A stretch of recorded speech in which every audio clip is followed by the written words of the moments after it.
How do you handle zero-click searches? I'm struggling with my constant strategy as answers are provided more and more directly by Google or by AI. How are you adapting your SEO strategy to serve people into your funnel, into your sites? Well, depends on what you're asking about, Bert. For local SEO, it's still very much driven by maps, right? So ranking well, look, I've been generating leads for tree service contractors since 2014, right? So 11 years now. And I've tracked where the leads came from because I've managed Google Ads for many clients. I've also run Google Ads for my own lead gen business to generate leads for tree contractors, and also organic search. And so I've tracked that over the years, and it has remained mostly consistent over those years. There's always fluctuations, but it's usually 70% of leads that are generated come through maps, like in other words, the maps pack in local search. So even if it's google.com, which is universal search, which, by the way, let me explain what I mean. Let's go back to you understand, guys, google.com is universal search because it combines all these different search engines into one. That's why google.com is universal search. There's map search, which is separate, image search, shopping search, short videos, forums, videos. You also have news, web, books. Those are all different search engines.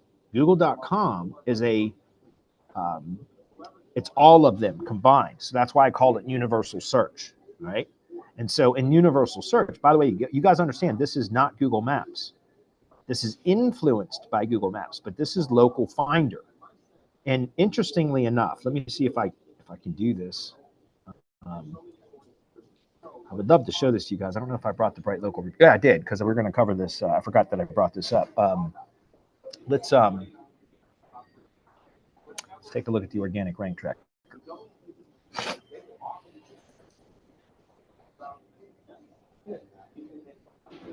I'm going to demonstrate here something to you guys.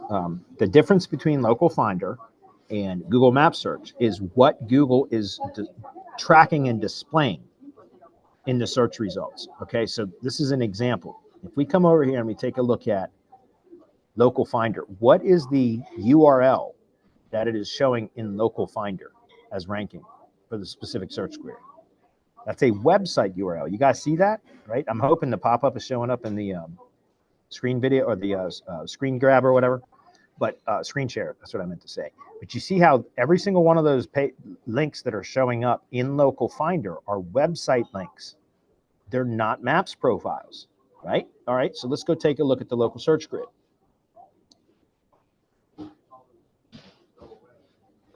Because this is map search. Local finder is influenced by maps, but it's not the same as map search. Map search shows Google business profiles ranking, not websites. All right, before everybody says, well, dude, your SEO sucks. No, I just expanded the map area to twice the size because he wants to cover a larger area. So that's why it looks like it dropped rankings. That's not the case. I just expanded the map size. But in any case, let me go here and we'll just look at Tree Care Leander.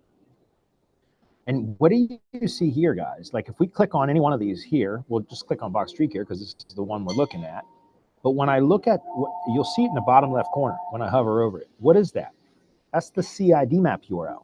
You get the difference? Local Finder is showing how websites are ranking in map search. So it's essentially, it shows the Google Business Profile in Local Finder, but it's based upon the websites, the URLs, not the GBP, right? But map search is based upon GBP. That's why if we click on this, it's going to open up the map. You'll see it's first the CID, but then once the page loads, it unfurls to that long, ugly URL. So that's the difference between the two. So anyways, back to what I was saying about this question was, with local search, again, I've monitored this for years, and it fluctuates, but it's on average, it's roughly 70% of leads come through maps or the maps pack in universal search. Okay, about 10%, only about 10% have come through Google Ads, although local service ads, so the guaranteed Google service ads, those have kind of eaten into that a bit. That's taking a larger percentage. But then historically, about 20% were coming from organic search, so below maps. Now, again, AI has affected that a bit. So the generative searches or the zero click zero-click searches, et cetera. That has affected it a bit, but not significantly yet, because the vast majority of leads are still coming through Maps or the Maps pack in universal search. So hopefully that's clear. But if you were asking about how do we get people into our funnel for like semantic mastery, which is not a local SEO, like in other words, those aren't local queries. They're, you know, email, social media, paid ads, everything else, right? But for local, I found that it's not, because by the way, a lot of those those like AI answers or summaries that show up at the top of the search results, you'll see sometimes that will pop in and out. In other words, if you perform the same search query multiple times over the course of a few days, you'll see sometimes the AI summary will be there, sometimes it won't. So it's still, I think, being tested, not fully rolled out.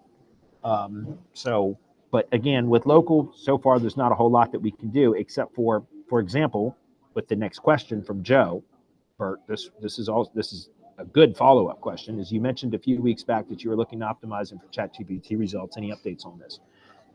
Well, no, not yet, because I'm still working through the process. This is Peter Drew's, which I think actually opens later today. He had it closed for a few weeks. Excuse me. rbagent.biz. Sorry, guys. This is the tool that I'm using in the process to try to influence large language models, not just ChatGPT, but all of them. Okay. And this is Peter Drew's product, which comes with the training, you know, and everything else. But it's called RankBridge, and I bought into this. I don't know, 3 weeks ago now, maybe a month ago. There's a lot that goes into this, but it's about pumping out and feeding into the large language models an enormous amount of content that just basically, it just keeps telling the large language models what you want them to understand about the thing or the business or whatever it is that you're trying to feed into the large language model. And if you repeat it enough, and these were Peter Drew's words, and I love it, but he says, the AI engines or the large language models have no discernment. In other words, if they see enough content out there that says that, you know, an apple is blue, then they'll repeat that. Even though apples are going to be green or red or whatever, they're not, apples aren't blue, right? If you say it enough times, the large language models will repeat it because they have no discernment for fact checking or anything else. And so the rbagent.biz is Peter's training plus the software that helps to facilitate the production and feeding of massive amounts of content into the large language models across many different platforms in many different formats, so that the large language models start to think that, well, that must be true because of all the content out there that promotes it, that is supporting it, that reinforces or validates it, corroborates it, right? And so that's essentially what we're doing. And it's a tedious process, and I'm developing an SOP for this because I'm not even through setting this up and executing it fully for one campaign. By the way, I'm using TreeCare HQ as my test site, my test project. But I'm developing an SOP because I don't want to keep doing this. It's super tedious. I can see the value of it, but it's super tedious. It's not something that I want to do. So I'm developing an SOP as I'm going through this process, and it's been very, very long.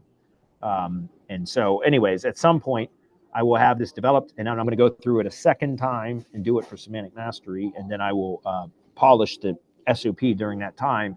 And then after I've done it twice, I hope to never have to do it again because I'll have a team member trained for it instead.